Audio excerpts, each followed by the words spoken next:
3 games to find a finalist. 3 games to find a player of the year.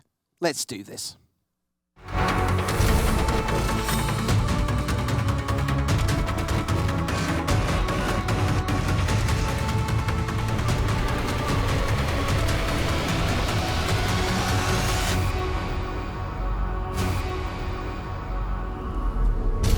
Hello everyone and welcome to the second semi-final here at Pro Tour Magic Origins, coming to you live from Vancouver, British Columbia in Canada. Rich Hagan alongside Brian David Marshall and Louis Scott Vargas here as we get ready for this man here to do battle, Paul Jackson of Australia, with his green-red devotion deck in his first Pro Tour top 8 against this man, Mike Sigrist, waiting to see whether he is going to be the player of the year. To do so, he will need to win 2 of these 3 games, and we begin with Jackson and an Elvish Mystic straight away. Louis Scott Vargas, what can we expect? Well, if you're Mike Sigrist, you're hoping for an ENSOUL artifact. If he draws ENSOUL artifact on turn 2, I think he's a heavy favorite, just because an ENSOULed Ornithopter is not something that Paul Jackson can easily answer. But the 6-card hand that Mike Sigrist kept, it's a solid hand. It's got good spells. It does not have an ENSOUL artifact. It does not. It has Phyrexian Revoker, the XX Hangerback Walker. Not a lot else. Well, yeah, it looks like the Hangerback Walker was the card he scried to the top, by the way. Yeah, it's a fine card. This is not the best matchup for it because this isn't a very attrition-y matchup. This is more a race to whether Paul Jackson can get his big creatures going, like his Atarka, versus whether Sigrist can just pressure him with an ENSOUL or potentially a Chief of the Foundry. What Sigrist does have here is Phyrexian Revoker, and this is the single best matchup for Phyrexian Revoker. It just turns off a mana creature, even Sylvan Caryatid, which has hexproof. Jackson shuffles his library. You see the Hangerback Walker there. Definitely one of the standout cards from this weekend in both Limited and especially in Constructed. Did he just pick up his fetched land? Yeah. Okay. And see, right here, Phyrexian Revoker is going to be able to stop 2 Elvish Mystics here. Yeah, because next turn, we would be able to see a Whisperwood Elemental from Paul Jackson if Mike Sigrist doesn't shut down those elves. I would be very surprised if he doesn't shut down elves. And it looks like, did he even draw a Springleaf Drum so he can now go Drum Revoker? Mm-hmm. That's exactly what he's done. So Elvish Mystics, no, it turns out. So often cards in Magic history used to say, accept mana abilities, but this is just, no, I'm shutting you down. You do nothing, Elvish Mystics. Yeah, and Revoker cannot name lands for that reason, but if it names a non-land, that non-land cannot tap for mana. So just 2 lands for Paul Jackson. So essentially stunted growth here. And he has decided whether to play Courser and try to hit a land, or Nissa and guarantee a land, or play Sylvan Caryatid, though I would favor Nissa of all of those. I think getting a forest and playing it is close enough to Sylvan Caryatid, and I would rather just guarantee a land. If you go Courser and miss on land, it feels like you didn't really use your turn that well, and you made it so you can't cast Whisperwood Elemental next turn. Whisperwood's pretty important here because you need to pressure Sigrist before he draws an ENSOUL artifact. I mean, fairly clearly he doesn't have one right now, but if you give him a couple turns, then he might just draw one. Yeah, so that tends to suggest that if you're Jackson, you're not that concerned about extra life, for example, off the Courser. You do actually want to just advance the game as quickly as possible. And here we have... Yep, that is Nissa, Vastwood Seer. I have to give Paul Jackson credit for playing all Beta Forest, whereas Sigrist looks like he found all his lands in the land box. So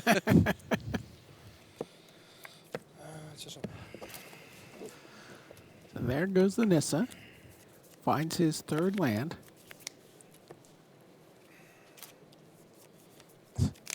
And you can tell that the Sigrist deck is very much about synergies between cards, because when you look at the table, there's this weird little artifact that taps if other artifacts are around, and then there's a 0 power artifact and another one, and then a 2/1 that sets up an ability to do things to the other side. There's a lot of ragtag stuff going on, but boy, does it ever come together to be powerful as a recipe. Yeah, there's a 2/2 Hangerback Walker. And kind of interesting, if he ENSOUL artifacts that, it's a 7/7, and it can get big. You can actually get that bigger than an Atarka. It's true. I haven't sold Hangerback before. It's a nice little combo. But in this game, I still think that he would land it on the Ornithopter just because there's so many ground chumps and like a Whisperwood will shut it down. But I like Paul Jackson being aggressive here, just getting in his attacks with Elvish Mystics and his Nissa. A lot of people, they don't, when they're playing the deck that doesn't normally like attack to win, because the Green Devotion deck doesn't really, you know, attacking with its elves is not really its path to victory. They kind of just don't do it instinctively, but I like him getting aggressive. And Hangerback Walker is gone, which means Thopters are here. oh, there's Polychronos on top. Rugged Highlands gaining double the life because of the Corsair. Ghostfire Blade is pretty nice. So here it is. Blade is one of the more powerful cards that's not seeing a ton of play, just because it's so hard to make it work. It has to be all colorless creatures, but 1 to cast, 1 to equip, +2/+2 is very constructed playable. And if you can make a deck where, like this, it's reliably doing that, then it's not surprising to see it do some work. So onto a Thopter it goes, and in it comes. Well, not the Ghostfire Blade, obviously, but in come the Thopters. +2/+2, equip 1 if you're at a colorless creature. Moves it over to the Phyrexian Revoker.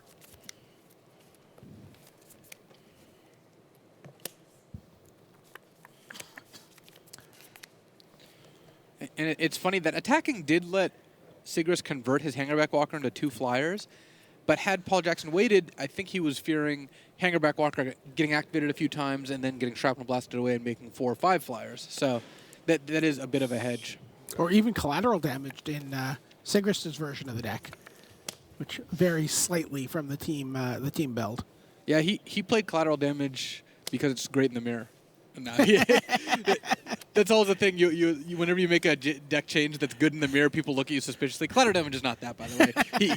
He was playing that because he just wanted a little bit more reach and one more way to sacrifice Hangerback Walker, and he played it over Stubborn Denial, which for this matchup is actually much better. Stubborn Denial is not a very good card against the all creature devotion deck. So we have more flying action on Sigrist's side of the board. A second Ghostfire Blade has emerged. And Jackson can't do anything about that at the moment. So we'll go from 17 to 11. That's a third of his life, 2 turns away from flying death at the moment. And now it's tricky because Sigrist has to decide where Ghostfire Blade is going to land, because there's a Polychronos sitting on the other side of the board. And Polychronos can be activated for 2 here, which is enough to eat 2 1-toughness creatures. So Sigrist has moved his blades around. He wants to save Revoker because it's turning off 2 elves. He doesn't know that Paul Jackson doesn't have a Tarka in hand. And he wants to leave the other blade on a flyer. So right now, Polychronos can eat 1 creature exactly. He can eat either one of the Ornithopters or the unequipped token. So that's not incredibly threatening. Yeah, that doesn't sound terrible, does it? Here, have one of my 0/2s. There you see Polychronos, World Eater, the legendary Hydra. And we've seen Polychronos in, I think, every standard top 8 since it's come out. Starting from Mihara at Pro Tour Theros, and there's been a representative, I believe, in every top 8 just because of the card is so good. Used to be that 4-mana 5/5 came with some kind of drawback, not a massive advantage. Not the ability to just run roughshod over your opponent's creatures. What does the artifact deck have in the way of, just card velocity? I mean, the ability to draw cards or do anything, nothing in the main deck, right? The closest you're going to get is Temple of Epiphany to Scry. There's just no card draw. The deck just needs to draw its cards. Like there's no cards that's cheap enough. There's like Thoughtcast, for example, is a card the deck would play, but there's just no card like that in Standard right now. Artificer's Epiphany, the draw 2, then discard 1 if you don't have an artifact. It didn't make the cut. No, that's not really what you're looking for. It's instant speed divination, Luis. I do like instant speed divinations or not instant speed divinations, but yeah, that's not what this deck wanted. All right, here comes the big green guy, Polychronos, with more big guys threatening to follow behind. See Whisperwood Elemental and Genesis Hydra in hand for Paul Jackson. Sigrist, I think, wisely does not block here. The artifact deck does not care about its life total very much, and blocking just means you're losing more creatures here. You don't need to chump until after Polychronos gets bigger. This at least forces Paul Jackson to make his Polukranos a little bit bigger if he wants to deal extra damage.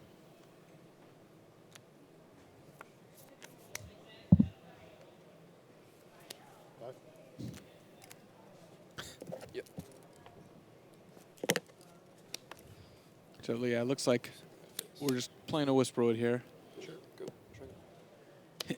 Whisperwood Courser is an interesting combo too because it lets you get a card deeper. Like, for example, the choice to play it this turn, I think, was influenced partially by the fact that Paul did not want to draw the Temple of Abandon.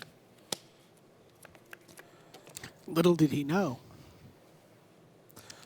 Well, it's safe to say that this semi-final has already outlasted both games from the first semi-final. Both in terms of turns, probably, and in terms of actual minutes. Right.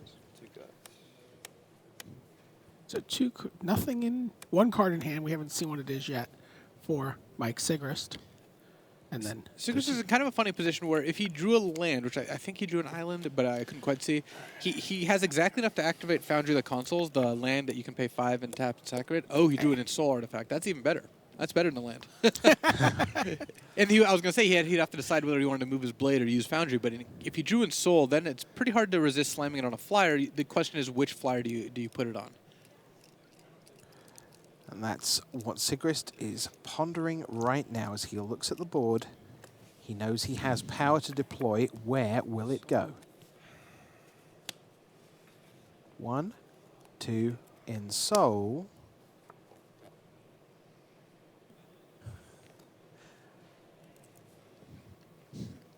He can put Paul Jackson to 1. Rugged Highlands is keeping him alive at this point. 12. Yeah. And he knows almost all the information. He knows what the manifest is. He knows what Paul's drawing next turn. And the only way Paul can interact now is if his top card is an Atarka, he can manifest it, then flip it. His top card under the Wooded Foothills. Another thing to be worried about is if you draw Wooded Foothills and then the top card is a Nykthos, Shrine to Nyx, and Polukranos just gets to go wild. Oh.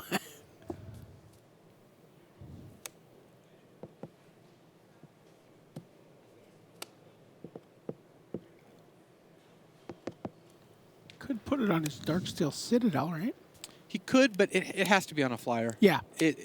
I don't think that you can realistically win this race if you don't put it on a flyer. Sigrist just has to make sure that he does not... He's just not dead to the board? Yeah, die in a Polukranos-fueled backswing where Polukranos removes 2 blockers and then everything else attacks. Huge moments here in Game 1 of our second semi-final. Jackson against Sigrist. Sigrist trying to become Player of the Year by winning this match. Paul Jackson only, air quotes, trying to make the final of a Pro Tour. Yeah, that's it. And that's actually a reason to put ENSOUL on the Thopter token, is that the Ornithopters are a lot harder to remove via Polukranos. So, the ENSOUL artifact finally goes on a Thopter.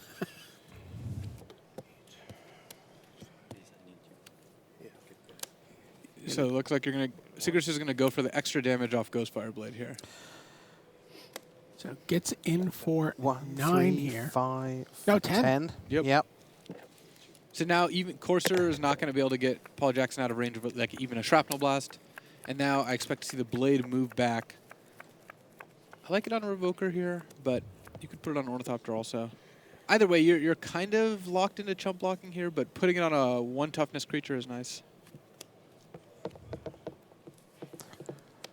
And back goes the Ghostfire Blade, having done its thing. Back onto the Revoker. So now, Paul Jackson, what can you do here? He does have a Genesis Hydra in hand. Sylvan Caryatid and Wooded Foothills. That's what he's got to work with. Plus 2 life against 13 and some blockers.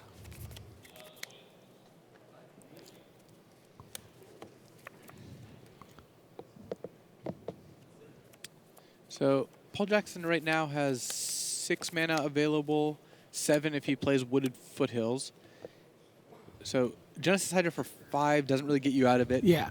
What what Paul could do is if he attacks and then Sigrist chumps with Phyrexian Revoker, the Elvish Mystics come back online. You can Hydra for 7 and you can get a Tarka, but I'm sure Sigrist is aware of that as well. And if just Polukranos and basically, if everything attacks, I would expect like one of the Ornithopters to jump in the way of Pelucratus. I expect the Revoker to not go anywhere.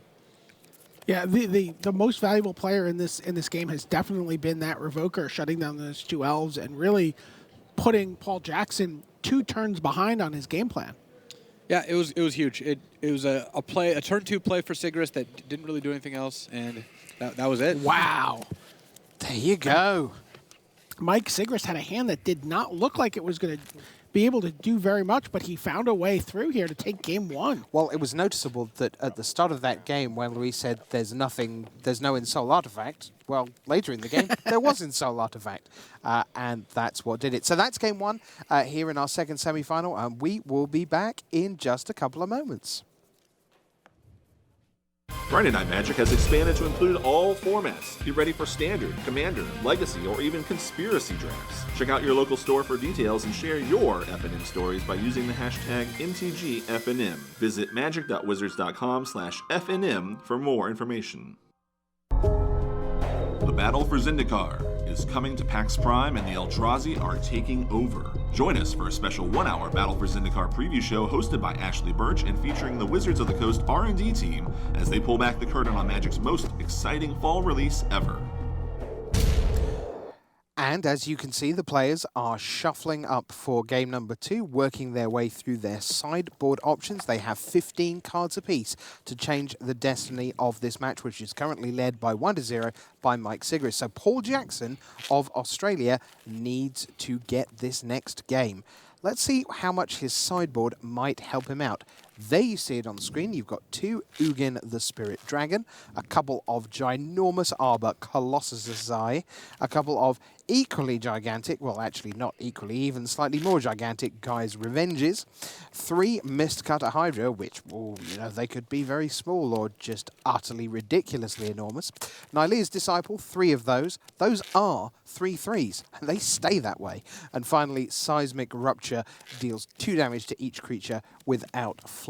So, Brian David Marshall, what's your sense of what Paul Jackson might be doing here? My sense is he's going to do the same thing he did last round when he played in this matchup, and he's going to bring in those 2 Arbor Colossus, able to block the flying tokens, able to block a flying, an Ornithopter with ENSOUL artifact, and bring in those Nylea Disciples, which let him, maybe buy a couple extra turns to get out of the range of those Shrapnel Blasts and 5/5 flyers.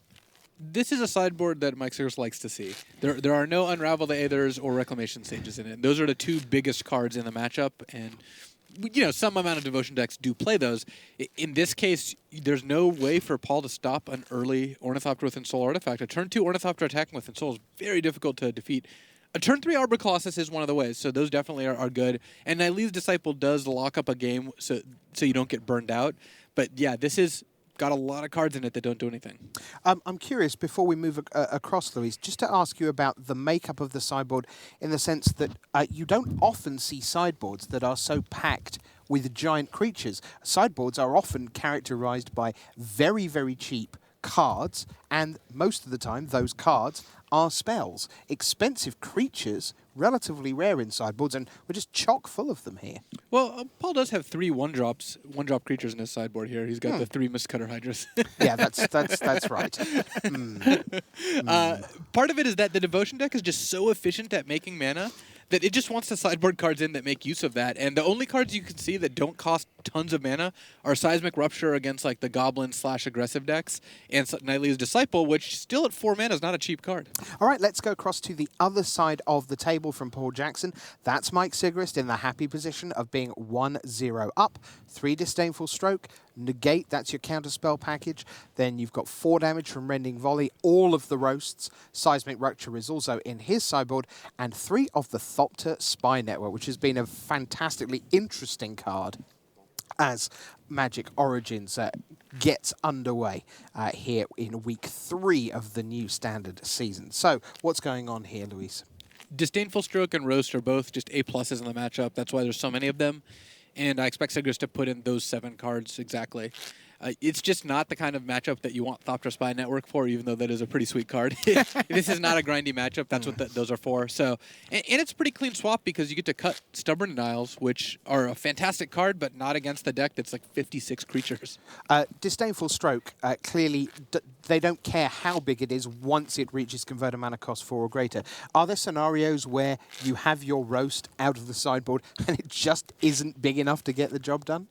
Oh, definitely. This deck has, Atarka is the #1 villain, but even past Atarka, Giant Genesis Hydra, even a Pelucranos with enough mana are both, are all immune to roast. And basically, the strength of both roast and Disdainful Stroke is you spent 2 mana and they spent 4 to 10, and you come out ahead there. Yeah, in general though, if they have 10 to do it, that they're probably ready to do 10 or 12 the next turn, so it's not necessarily a disaster. The 4, that's where it really hurts. Well, they don't always get a next turn. If you Disdainful Stroke, they're big finish. So there are definitely games that come down to a race, and your answer costing so few mana is very valuable. Sigrist was taking out Phyrexian Revoker in the last matchup that he played to make room for some of these cards, but in this matchup, I can't imagine, after we saw the beating that Phyrexian Revoker put on Paul Jackson's mana development, that that's a card that he's going to take out. No, besides the Stubborn Denials, I'd expect to see Chief of the Foundry come out and maybe the collateral damage. But the Revoker's for sure not going anywhere. On the face of it, that first game looked like it was won by ENSOUL Artifact. Was it in fact won by Phyrexian Revoker? Revoker is what gave Sigrist the time to draw ENSOUL Artifact. That was not a fast ENSOUL game. That was like a turn 6 or 7 ENSOUL. Right. So Revoker is what got the game to that point. Sigrist was actually doing a pretty good job with those Ghostfire Blades. He had whittled Paul Jackson's life down fairly effectively and may have even won without ENSOUL that game if he had just hit with Ghostfire Blades another turn or two. But a turn 3 Whisperwood Elemental, suddenly that game looks a lot worse. Instead of a turn 3 Whisperwood, it cut off 2 Elvish Mystics, and we saw turn 3 Nissa, turn 4 Courser. It was not a turn. It wasn't even Whisperwood until turn 5. Right.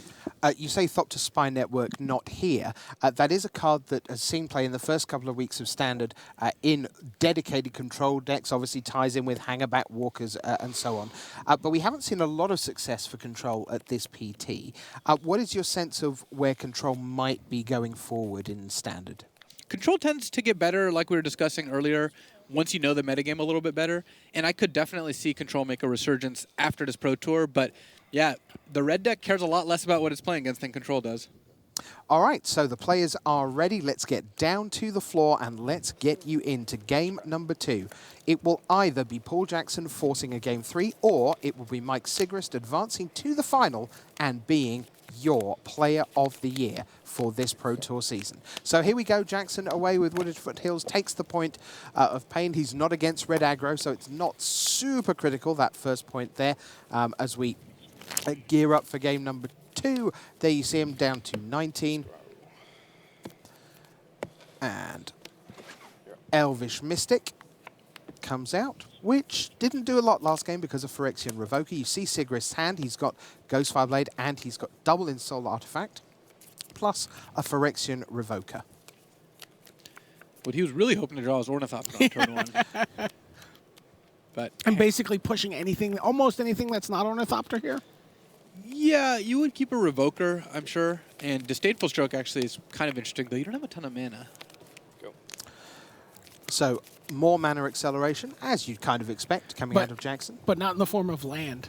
He misses his No. second land drop there. Yeah, that makes me very eager to revoke Rattleclaw Mystic here. Yeah, and I think that's exactly what Mike Sigrist is lining up. Sure. There we are. So, land for Paul Jackson, please. No. And of course, this is a deck that packs a lot of very large threats that become utterly uncastable if you can't get up to high mana. And you know, the painful part for Paul Jackson here is he's got Nissa in his hand and Courser. If he had one more mana, he would be out of mana problems. But that does at least mean he's close, as Sigrist will now. Sigrist is just going to ENSOUL up that Revoker and smash. smash for 5. Enchanted to give it +3/+4. And here's Ghostfire Blade as well. Jackson, no land, it's another Courser. Phyrexian Revoker utterly torturing the Australian here. You named this right? Yeah, this. Oh, Paul, what can you do? 17. He attacks with Elf. Go. And past the turn, is this Pro Tour title heading towards Mike Sigrist? Joel LARSSON is waiting in the wings. But I if think he... this is another ENSOUL artifact. It is! Smash again, chump block with a meaningless Rattleclaw Mystic. This is what the deck does. This is why it's a Revoker on meeting. Elf. Hanger-back Oh, that's Walker. Hangerback Walker. Sorry. Hangerback Walker. Paul Jackson down to 11. He's had an amazing run, but we are on the verge of a Pro Player of the Year for 2014-2015, unless Paul Jackson could do something extraordinary. Sigrist draws. And Sigrist even has a Whirler Rogue in hand, just to cap things off.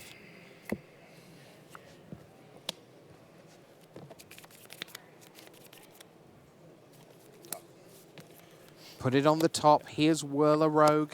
Here's more artifacts. The artifacts are already enormous. Double ENSOUL artifact. Smash, smash, smash. Yep. Get in the way. Jackson right on the edge. There's the game. There's the match. And Mike Sigrist is your Player of the Year. And by Player of the Year, that also means he's the U.S. National Champion, going to the World Magic Cup, representing the United States. And, he's still got a Pro Tour Championship to play for in the finals against Joel LARSSON. Yeah, Sigrist is just scooping it all. Turns out winning a lot of matches is a very good thing. That is extraordinary. And we really did see there the ENSOUL artifact deck do its thing. Did it take a while before you all stopped giggling when you played it in the way that is? Because that's not fair Magic, what happened there. And obviously Paul was struggling because of mana and the Revoker, fine. But just the actual things that Sigrist was able to do with that deck, that's so much fun. Well, so there are some people on our team who didn't want to play the deck. They're like, God, this deck only wins when it draws on the souls. They're like, all right, we're going to keep track. When you draw on souls, those games, you lose points on those games because those games are just not fair. Yeah, when you draw on soul, the deck is just unbelievably good. And when you draw Phyrexian Revoker against the green creature-based ramp deck. Yeah, it's a 2-mana 2-1 that kills a land when it comes into play. Both of you are game designers. How happy as designers does it make you when a card like ENSOUL Artifact, which a lot of people have tried in a lot of spots in a lot of formats, finally gets front and center? I love watching, over the course of a number of sets of Magic, seeing all the tumblers finally falling into place in the deck. You talk to a bunch of different teams, and they were like, well, we had some version of this deck, 2 sets ago. We had a version of this deck last set. And then, and you said people were like, oh, it's probably still not good. I'm just going to build it hiding in my closet in the house, in secret. And, to see that all sort of fall into place is very exciting. Yeah, definitely. When a card that's super powerful that I'm sure you have high hopes for doesn't see play for a while, and then all of a sudden does, it's got to feel pretty good. Well, it must feel pretty good to Mike Sigrist because he is through to the final and he is your Player of the Year. For all the reaction, let's hand you back to the news desk and Marshall and the team. Thank you, Rich. Welcome back to the news desk here at Pro Tour Magic Origins. Marshall Sutcliffe with Ian Duke and Eric Froelich. And what an exciting conclusion to our second semifinal match, guys. That was dramatic. Let's take a look at our bracket real quickly here so that we can get a view on what the top 8 looks like from a big picture perspective. Then we're going to talk about some of the other races and such that have been going on. You can see that Joel LARSSON, Matt Sperling, Paul Jackson, and Mike Sigrist made up our semifinalists, with Joel LARSSON defeating Sperling and now Sigrist moving on to the finals, trying to capture a first Pro Tour title for either of these two gentlemen. Neither of them have won one yet. One of them is going to walk away a winner today, though.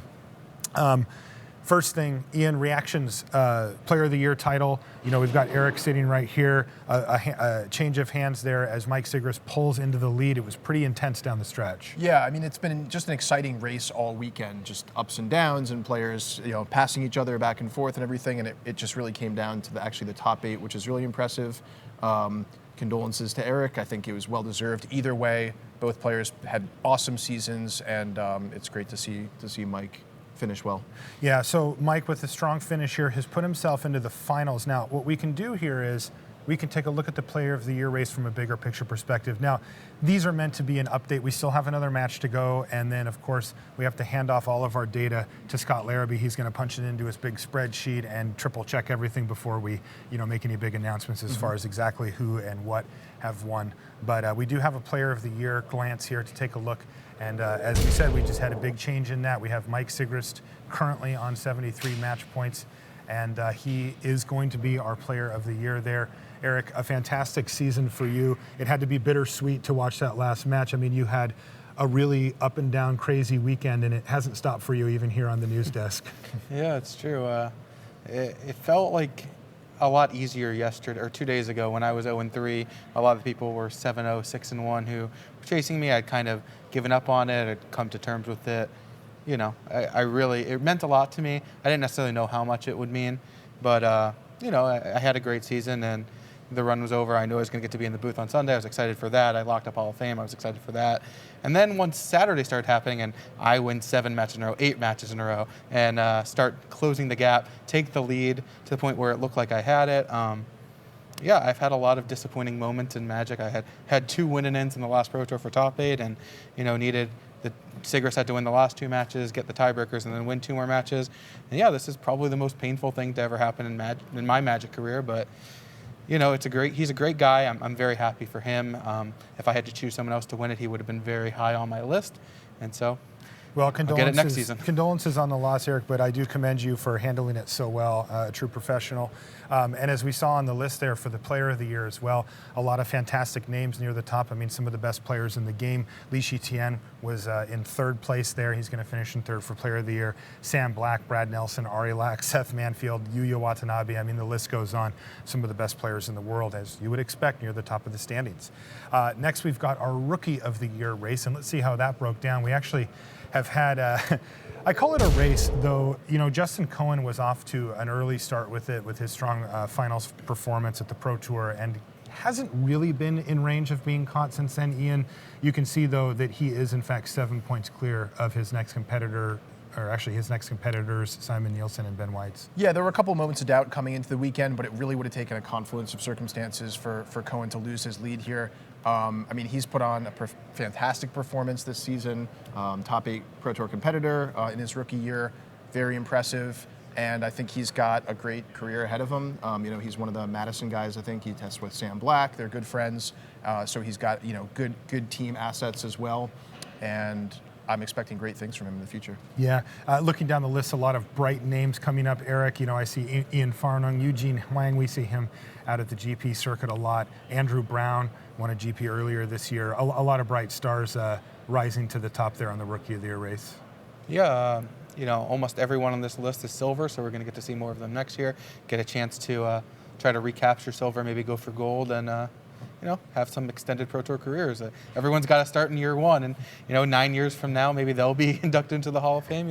It's always interesting to see people in their first season. Yeah, you think one of the people from this list might be in the Hall of Fame in 10 or 11 years? Could be. It would be surprising if there wasn't, honestly. It's just something that happens. There's a lot of great Magic players out there, a lot of great regions for Magic. There's a lot of good support systems, and like you've mentioned, Madison, and lots of areas of the world, like great European testing teams, and from just around the planet. And yeah, there's a great chance that one of these guys will be towards that upper echelon at some point, and we'll see. Yeah, Justin Cohen looks like he's locked up for Rookie of the Year, but congratulations to everybody on that list. A lot of shining stars and people to watch in the future. Now, a little bit nearer future, we've got the World Championships coming up in about a month. It's going to be at PAX Prime in Seattle, Washington, and we have a World Championship update for you here. Again, these aren't the finals, not everything's set in stone, but we do have a look at that for you here. So why don't we bring that up and we can take a look at what has changed, if anything, about the World Championship. First, we'll take a look at the already locked players. So these are the players that we know are going to be there. Of course, our world champion, captain of the 2014 World Magic Cup winning team, that was Martin Miller. We've got our Magic Online champion, and then, of course, our 3 Pro Tour champions. We're going to add one more name to that list here in Vancouver in, next round.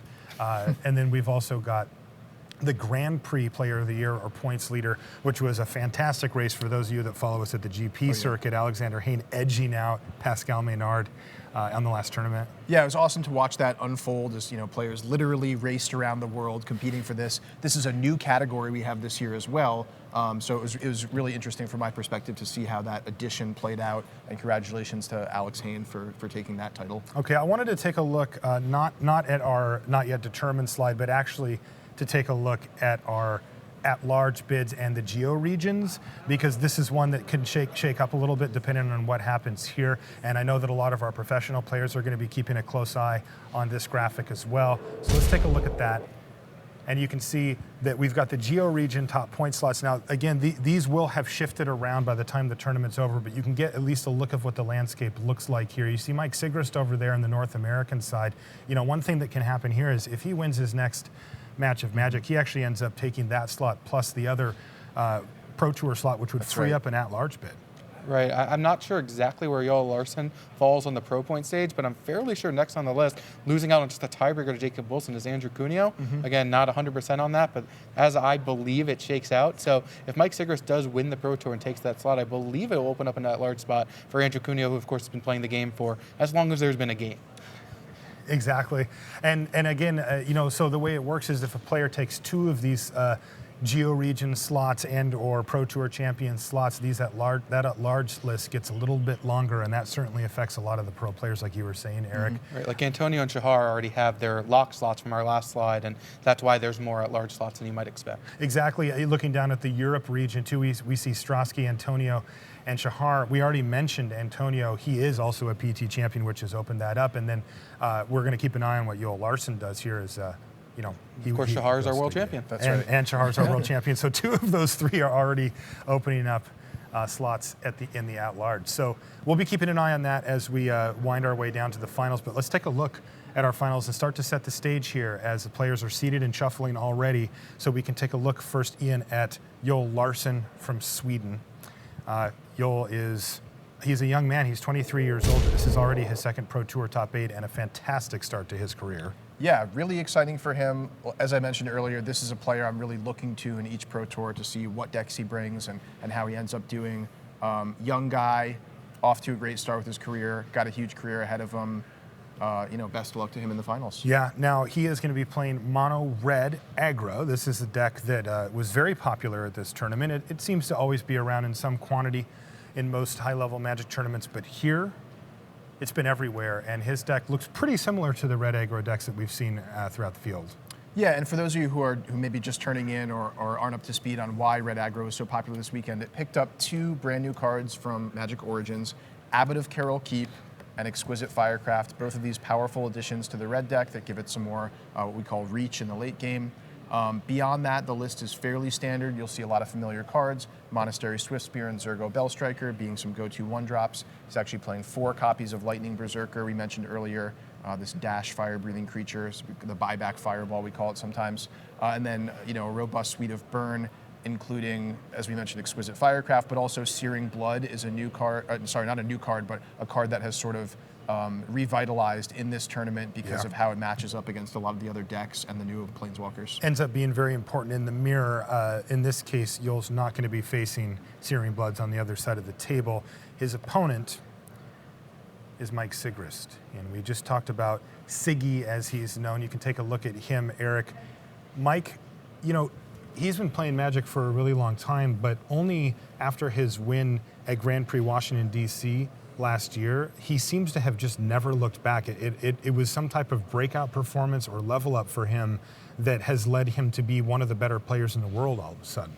Yeah, I mean, Mike Sigrist has always been one of the better players in the world, but I don't know that he's always had as much time to maybe dedicate to going to Magic tournaments. I'm not sure exactly what it is, but that tends to be the case from a lot of the players who have been playing the game for as long as Mike Sigrist has. And of course, he's got a great testing team. I'm a little bit biased because he's on my testing team, but that's probably helped him a little bit here and there. Now his second top 8 just of the season, got to play Abs and Aggro in the first Pro Tour of the season to a top 8 finish. He's on to the finals here. He's got a great deck. He's just won another Grand Prix recently. He's just put on quite a tear at the beginning and end of the season. He's killing it. Yeah, he really is. And I mean, we see this, from Sigrist, that he went from having no high-level results to winning a GP, top 8 a PT, winning a GP, top 8 a PT all in one season. So this is definitely a breakout season for Sigrist, who, again, has been around the game for a while. Now, for his deck choice, this was a deck that we saw in a couple of different flavors, but effectively all of Team Channel Fireball was on this deck. Is that correct? All but one. All but one, okay. Yeah, everyone but one, and the one person who did not play, I really wish I had played the artifact deck. Just did not make day 2, but yeah, the deck's good. It's the deck good. looks sweet too. Like, it is a cool deck. So what is it trying to do here, Eric? The deck, game plan number 1, the A plan is ENSOUL artifact. This card was so good in testing that it caused Hall of Famer Paulo Vitor Damo de Rosa. Every game that you played ENSOUL artifact, you had to mark it down to keep track of how many games you were winning with ENSOUL and without. Because the games where you played ENSOUL, you won every time. It's just a very hard card to beat. It's a 5/5 haste more often than not. Often has flying or indestructible. It's just, there aren't good answers to this card, and it's so fast. Even when you do answer it, that's when cards like Shrapnel Blast come in, and this just deals 5 damage for 2 mana, sack an artifact, which is the whole deck. The rest of the deck is revolved around basically supporting these cards. You have Ghostfire Blade, it's a card that doesn't fit into very many decks, but in this deck it's fantastic. 1 mana artifact that you can put ENSOUL on, and also just 1 mana to make any of your creatures +2/+2. This makes Ornithopter a real threat. This makes a Thopter token a real threat. Whirler Rogue, powerful card from Magic Origins. 4 mana for a 2/2, but you get 2 Thopters. This combines with another Magic Origins card, Chief of the Foundry, to create tons of power. Combines with Ghostfire Blade to do tons of things. You could tap 2 artifacts, make something unblockable. It might be an ENSOULed something. Like, that's a ton of damage. And then there's Hangerback Walker, which I think is the most impressive card out of Magic Origins from this deck. That card fits into lots of decks. We tried this card in Jeskai tokens, control decks. It's at its best here with lots of artifact synergies, lots of ways to use Thopters. We have Ghostfire Blades and Soul Artifacts. Shrapnel Blast goes really well with this thing. The whole deck is just a well-oiled machine, and yeah, it's been doing some serious work. It's also very sweet. It's a deck that I think a lot of people had their eye on. So this is it. It has come time for the finals. It's going to be a slugfest down there. We're going to see a lot of damage flying around. Don't go anywhere if you don't want to miss anything. We're still playing a best of 5, but I have a feeling it might go quickly. Let's head down to the feature match area for the finals here from Pro Tour Magic Origins.